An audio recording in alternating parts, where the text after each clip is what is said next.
Wildlife success story continues to unfold in Florida. Once on the very brink of extinction, the Florida panther. By the early 1990s, the Florida panther was disappearing in a way that had nothing to do with hunters or habitat loss alone. Fewer than 30 of the animals remained, all confined to a shrinking pocket of swamp and scrub in South Florida, and their own genes had turned against them. Males were being born with undescended testicles and severely abnormal sperm. Kittens carried holes in their hearts. Nearly every panther in the population showed the same telltale cowlick of fur running down its spine, a physical marker of just how closely related every remaining animal had become to every other one. Population models run by wildlife biologists at the time predicted the subspecies would be extinct within 25 to 40 years, not from any external threat, but from the accumulated weight of inbreeding alone. In 1995, wildlife officials made a decision controversial enough to draw national attention. They brought in 8 female cougars from Texas and let them breed directly into the dying population. Before we get into how that happened, if you're into real, deeply researched nature stories like this one, hit like, drop a comment, and subscribe now so you don't miss the next one. The crisis facing Florida panthers by the 1990s traced back to the early 20th century, when hunters eliminated the animal from nearly its entire historic range across the southeastern United States, driving the last survivors into the rugged mosquito-choked swamps of the Everglades and Big Cypress region. Isolated there for decades with no other panther or cougar population anywhere nearby to breed with, the surviving Florida panthers had no choice but to breed among close relatives, generation after generation. Geneticists studying the population through the late 1980s and early 1990s documented exactly what decades of that kind of isolation does to a species. A steady accumulation of harmful traits normally kept rare by a healthy, diverse gene pool, now showing up at alarming frequency because the same handful of genetic lines kept recombining with each other, with nowhere else for new genetic material to come from.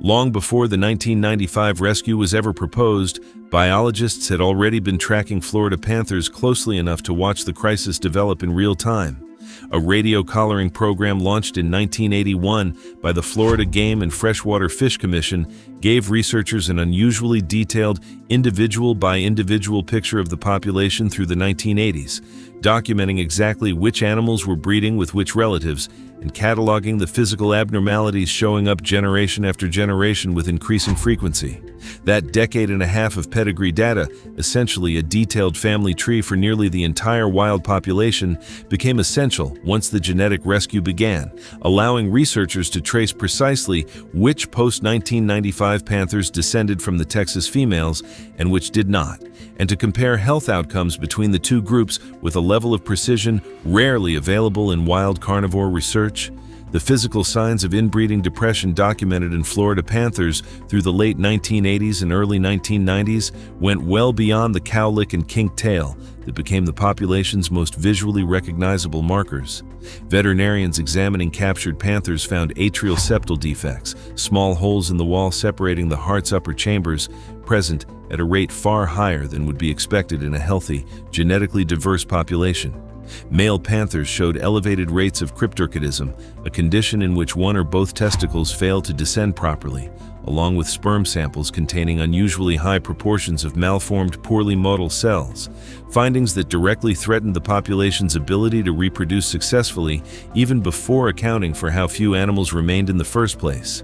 Immunologists studying the population also documented reduced diversity in genes related to immune function, raising concerns that the population had become increasingly vulnerable to disease outbreaks that a more genetically diverse group of animals could have weathered without catastrophic losses. Wildlife managers at the U.S. Fish and Wildlife Service faced a difficult choice: leave the population alone and watch a population viability analysis play out exactly as predicted, or attempt something that had rarely been tried before at this scale, deliberately introducing outside genetic material to rescue a subspecies from its own inbreeding before it collapsed entirely. In 1994, the agency approved a plan built around a specific historical fact. Florida panthers and Texas cougars are both subspecies of the same wide-ranging species, puma in color, and before human development fragmented their range, the two subspecies territories had once overlapped along the Texas-Louisiana border, allowing natural gene flow between them for thousands of years before that connection was severed. Rather than importing pumas from anywhere convenient, researchers specifically selected a wild Texas population whose mitochondrial DNA most closely matched genetic samples taken from Florida panthers before the population's genetic bottleneck had fully taken hold, a deliberate attempt to restore a connection that had existed naturally not so long ago, rather than force together two populations that had never historically interacted at all. Choosing which Texas cougars to bring into the program took considerably more scientific care than simply capturing the nearest available population. Researchers specifically targeted animals from the subspecies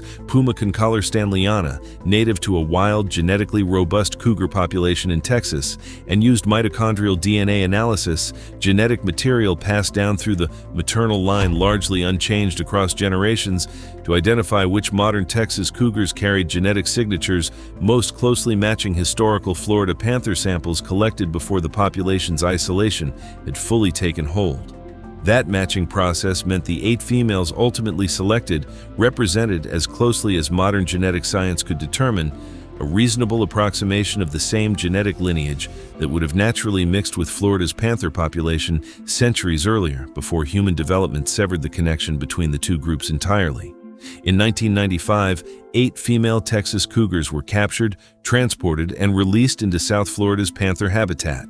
Wildlife biologists then tracked what happened next as closely as any genetic intervention of this kind had ever been monitored. 5 of the 8 Texas females went on to produce litters with resident Florida males, ultimately contributing at least 20 cubs directly into the population's gene pool. Genomic analysis of those offspring later found the results startling in scale. Panthers descended from the Texas rescue population showed nearly a 3-fold increase in observed heterozygosity, the measure geneticists use to track genetic diversity within an individual, compared to panthers born in the generation immediately before the rescue began. Monitoring the population in the years immediately following the 1995 release required its own dedicated effort, since simply releasing 8 cougars into the wild and hoping for the best would have told researchers almost nothing about whether the rescue was actually working. Each of the 8 Texas females was fitted with a radio collar before release, allowing wildlife biologists to track her movements, confirm her survival, and document any breeding activity with resident Florida males in near real time. That tracking data let researchers identify successful pairings as they happened, rather than reconstructing them years later through genetic analysis alone, giving the program an unusually complete, contemporaneous record of exactly how the genetic rescue unfolded on the ground, litter by litter, across the years immediately following the release. The physical improvements followed close behind the genetic ones. Researchers comparing panthers born after the 1995 rescue against animals born before it documented measurably fewer cases of undescended testicles, a higher percentage of structurally normal sperm, and fewer instances of the heart defects, kinked tails, and midline cowlicks that had marked the population for years.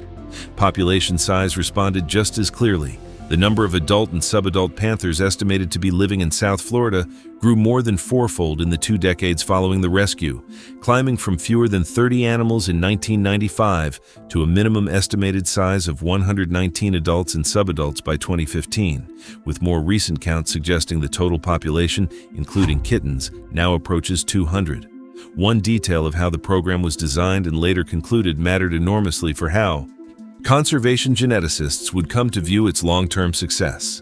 Officials never intended for Texas genetics to simply replace Florida panther genetics outright, a real risk in any genetic rescue effort large enough to work, since introducing too much outside genetic material can effectively erase the very population managers set out to save. By 2003, the last 2 of the original 8 Texas females still alive in the wild were deliberately removed from the Florida population, ensuring the genetic contribution remained a single, one-time infusion rather than an ongoing replacement. Later genetic analysis of panthers descended from the rescue found they retained, on average, between 59 and 80% of their original Florida panther ancestry, direct confirmation that the rescue had succeeded in diversifying the population's genes without erasing the distinct lineage those genes belonged to in the first place. Public reaction to the 1995 program was not uniformly positive at the time, and wildlife officials faced real skepticism from some corners of the conservation community before the results were in. Critics worried openly that introducing Texas genetics into an endangered Florida subspecies risked exactly the outcome researchers were most trying to avoid: a slow erasure of the Florida panther's distinct identity through genetic swamping, effectively trading one endangered population for a hybrid that might no longer qualify as the same subspecies at all under the Endangered Species Act. That concern shaped the program's careful design from the very beginning, including the decision to introduce only 8 females rather than a larger number, and the eventual removal of the last surviving Texas Cougars from the wild population in 2003. Both deliberate safeguards built specifically to prevent the genetic swamping critics had warned about. Safeguards that later genetic analysis confirmed had worked as intended. That kind of sustained, multi-decade genetic tracking, paired with deliberate built-in safeguards against overcorrection, has since become a template other endangered carnivore programs actively study when weighing whether their own populations might benefit from a similar intervention. The 2010 science publication detailing these results drew significant attention from conservation geneticists worldwide, in part because it offered something rare in the field: a direct, statistically robust comparison between a wild population's condition before and after a deliberate genetic intervention, tracked using consistent methodology across the full length of the study. Lead researchers on the project, including geneticist Stephen O'Brien, had spent years building the underlying genetic reference data that made this kind of before and after comparison possible in the first place, work that traced back to decades of earlier research documenting just how narrow the Florida panther's genetic diversity had become prior to 1995.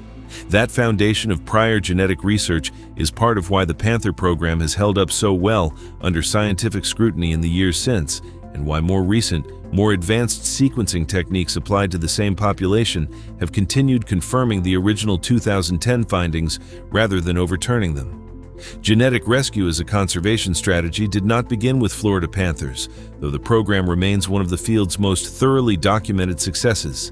Researchers had previously documented similar interventions in smaller, more isolated cases, including a population of Scandinavian adders that recovered from severe inbreeding after new snakes were introduced from a genetically distinct population nearby.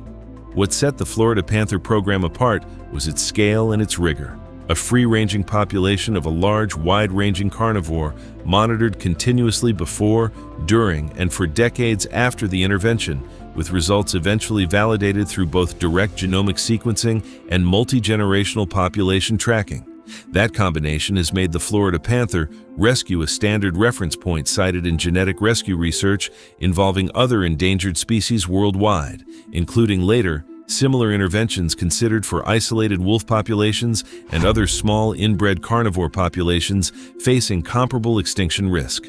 The scientific significance of the 1995 rescue extended well beyond Florida's own panther population. Results were formally published in the journal Science in 2010, and the program has since become one of the most frequently cited real-world case studies in the field of genetic rescue, a conservation strategy that, at the time the Florida program launched, had been tested in only a small number of other endangered species, and almost never at this scale in a wild, free-ranging large carnivore population. A far more recent analysis, published using 4 decades of data collected across nearly 1,200 individual panthers spanning 9 generations, confirmed that the benefits of the 1995 intervention persisted for decades afterward, directly preventing the extinction event that population models had projected before the Texas Cougars ever arrived. The Florida panther's road mortality problem, still the leading cause of documented panther deaths today, reflects the same underlying pressure that made the population vulnerable to inbreeding in the first place.